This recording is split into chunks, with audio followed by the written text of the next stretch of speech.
Voilà. Communiqué numéro 001/17 10 20 20. Banyamulenge ou Banyarwanda, la question de la nationalité et de la nationalité d'origine. Tout ce qu'il y a à comprendre dans cette affaire réside sur la question de la nationalité congolaise d'origine et non seulement de la nationalité congolaise tout court.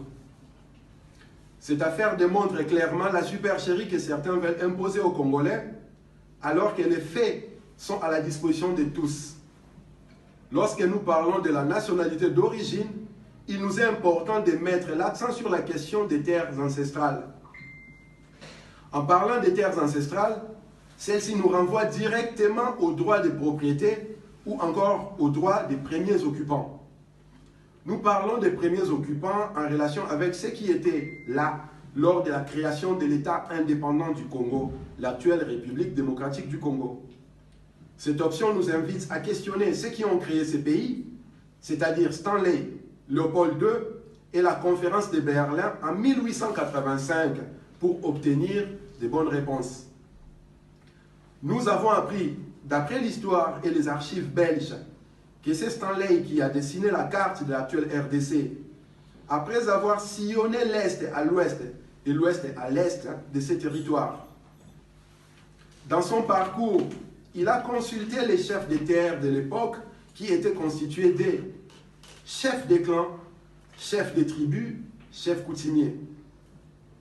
Ces derniers ont montré à l'explorateur où s'est limitée leur terre tout en signant des documents qu'ils n'ont compris l'essence, mais qui ont octroyé aux souverains belges la possession de leur territoire. Grâce à ces limites, Stanley a pu dessiner la carte de ce qui est devenu la République démocratique du Congo en 1960, mais qui au départ, en 1885, s'est fait appeler État indépendant du Congo. Ce qui nous importe ici n'est pas en réalité les terres en question, mais plutôt les tribus, les clans et les ethnies consultés par Stanley, grâce auxquels il a pu argumenter en faveur de Léopold II à la conférence de Berlin en 1885 pour la création de l'État indépendant du Congo, l'actuel RDC.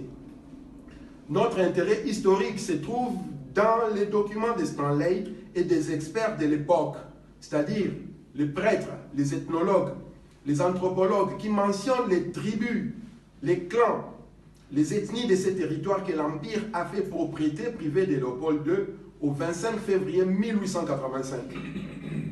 En consultant les listes de ces clans, tribus et ethnies selon Stanley, les anthropologues et ethnologues de l'époque, nulle part nous ne trouvons les clans, la tribu ou la communauté Banyamulenge. Nulle part est mentionné l'ethnie Tutsi dans ce qui est devenu État indépendant du Congo au 25 février 1885. Il faut rappeler que les terres chez les Bantous traditionnellement appartiennent aux clans, aux tribus. Comment Stanley et autres ont pu omettre de mentionner la communauté Banyamulenge et l'ethnie Tutsi si ces dernières étaient déjà sur ces territoires et possédaient des terres? La réponse à cette question est évidente. Lorsque Stanley et autres agents de l'expansionnisme occidental ont fait le tour de ce qui est devenu l'État indépendant du Congo, propriété privée de Léopold II, à la conférence de Berlin au 25 février 1885, il n'existait pas sur ces territoires un clan, une tribu, une communauté Banyamulenge ou une ethnie Tutsi qui possédait des terres au Congo. Le néologisme actuel utilisé Banyamulenge, qui signifie ceux de Mulenge, tire son origine vers l'année 1976 avec Guizar Omuoza Isaac qui détient la paternité de ces néologismes. De ce fait, comment une identité, communauté créée vers l'année 1976 pu exister avant le 25 février 1885 et détenir des terres sur ces territoires dont la propriété revient aux clans et tribus? Les Banyamulenge posséderaient les dons de naviguer à travers les temps pour ainsi modifier l'histoire qu'ils n'ont pas vécue. La vérité est et reste que les Banyamulenge sont des Banyarwanda, c'est du Rwanda, donc originaires du Rwanda. Ils peuvent réclamer la nationalité congolaise, ce qui est réservé aux droits, mais ils ne peuvent pas réclamer la nationalité d'origine dans un pays où ils n'ont jamais été à l'origine et dont ils ne possèdent historiquement des terres ancestrales. Les collines de Mulenge, d'où ils tirent leur identité d'infiltration, font partie des terres des Bafulero, Babembe, qui ont toujours été là, même avant la création de l'État indépendant du Congo en 1885. Nous ne sommes pas en train de stigmatiser un groupement ou une minorité, mais nous faisons parler la vérité historique que ceux qui se font appeler Banyamulenge essaient de modifier et trafiquer pour des intérêts anti-patrie. Nous ne refusons pas leur prétention de détenir la nationalité congolaise, mais nous parlons ici de la congolité, c'est-à-dire les liens historiques entre la nationalité et les terres d'origine de ces pays. C'est pourquoi nous parlons de la nationalité d'origine congolaise et non la nationalité congolaise des habitants de la République démocratique du Congo actuelle tout court. Les Banyamulenge n'ont pas de terres au Congo. Ils ne sont pas Banyamulenge et Banyarwanda. En aucun cas, ils peuvent réclamer les terres ancestrales du Congo dont les propriétaires historiques sont connus puisqu'ils n'en possèdent pas. Nous insistons, les terres chez les Bantous appartiennent aux clans, aux tribus et ethnies. Sauf qu'au Congo, depuis la création de l'État indépendant du Congo en 1885 jusqu'à aujourd'hui, nulle part existe une tribu ou un clan nommé Banyamulenge. Nous avons le devoir de protéger nos terres ancestrales. Voilà pourquoi les clans, les tribus, les ethnies doivent se prononcer sur base historique de la création de ces pays.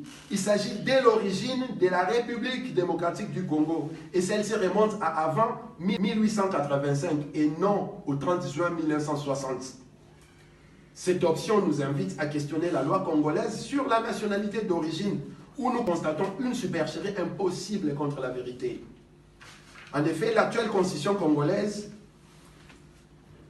celle promulguée en 2006, nous rendons compte en la consultant que les législateurs congolais ont menti au peuple, profitant sans doute de l'ignorance de celui-ci pour lui faire avaler des couleuvres.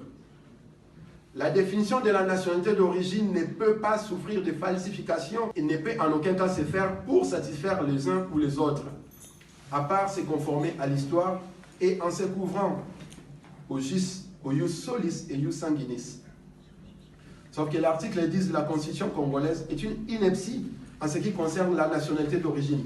Cet article a été écrit pour satisfaire quelques individus au détriment de la population congolaise ayant les droits d'origine. Nous sommes obligés de démonter immédiatement cette supercherie de la loi, soumettant les Congolais d'origine sur les terres de leurs ancêtres à l'égalité des droits avec des étrangers dont ceux qui se font appeler depuis 1976 Banyamulenge profitent sans honte. L'article 10 de la Constitution congolaise attribue la nationalité congolaise d'origine aux personnes dont les groupements ethniques, dont les personnes et territoires constituaient ce qui est devenu au 30 juin 1960 la République démocratique du Congo. Ce qui signifie, si nous suivons la logique du législateur, que la République démocratique du Congo est née le 30 juin 1960. Alors que l'histoire nous apprend que ce qui est devenu République démocratique du Congo le 30 juin 1960 est né à la conférence du Berlin sous le nom de l'État indépendant du Congo en 1885. De ce fait, l'origine de ces pays remonte au 25 février 1885, la date de la fin de la conférence de Berlin. Ce qui naturellement expose l'imposture de l'actuelle constitution en son article 10, alinéa 3, qui ramène l'origine de la République démocratique du Congo au 30 juin 1960. Si l'origine de la République démocratique du Congo est au 30 juin 1960, nous dirons de ce fait que les martyrs du 4 janvier 1959 ont lutté pour un pays qui n'existait pas. Kimbangu s'est sacrifié 30 ans en prison et mourir en 1951 pour du vide. L'Union des Congolais de Panga-Farnana, à qui est attribué le nationalisme congolais depuis 1920, était donc une chimère. Des questions que chacun de nous, dans sa sincérité, devrait se poser et trouver facilement la réponse. De ce qui précède, nous réalisons que ceux qui ont écrit l'actuelle constitution de la République démocratique du Congo, en tout cas pour certains articles, ont fait exprès d'exposer l'originalité de la nationalité congolaise aux prédateurs exogènes à l'origine de ces pays. Comment un pays créé en 1885 peut donner son origine en 1960? Comment tous ces juristes, professeurs de droit, ont pu laisser passer une telle erreur? En réalité, ce ne fut pas une erreur, mais une volonté délibérée ayant pour but de donner des droits régaliens aux étrangers et précisément ceux qui réclament aujourd'hui des terres qu'ils n'ont jamais possédées au Congo. Nous devons comprendre que l'élite congolaise, depuis 1960 à aujourd'hui, n'a jamais été au service des Congolais ni à la protection des terres ancestrales, mais servent des intérêts étrangers au Congo. Les questions que nous exposons ici ne sont en aucun cas un refus de la nationalité à une minorité, encore moins un appel à une quelconque haine contre quiconque. Il s'agit pour nous de relater la vérité historique qu'une certaine minorité essaie de travestir pour des raisons qu'elle seule peut expliquer, en se victimisant pour avoir la sympathie de la soi-disant communauté internationale qui ne cesse de couvrir ces mensonges on ne peut plus longtemps. Le cas Banyamulenge est une situation que nous devons régler sans émotion ni peur, pour la simple raison qu'il s'agit de notre histoire, de nos droits sur nos terres ancestrales, mais par-dessus tout, du futur de notre descendance. Les Banyamulenge ne peuvent exiger la nationalité congolaise d'origine pour la simple raison qu'en 1885, lors de la création de ces pays, ils n'étaient pas et ne possédaient pas de terres dans ce qui est devenu État indépendant du Congo. Raison pour laquelle ils se font appeler aujourd'hui communauté, mais pas une tribu, puisque même le nom de Mulenge qu'ils portent est celui d'un chef bantou qui n'est pas leur ancêtre. Posez-leur la question, ils sont de quelle tribu, de quelle ethnie, et où étaient les terres de leurs ancêtres à la création de l'État indépendant du Congo en 1885?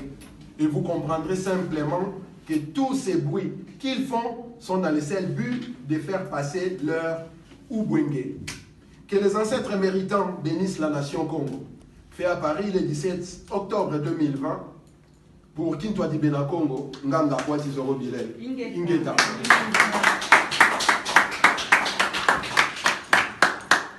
Ok, merci. Bon, je pense que lecture, il y a la déclaration de Bisso et permettre Bisso directement à taper dans divers.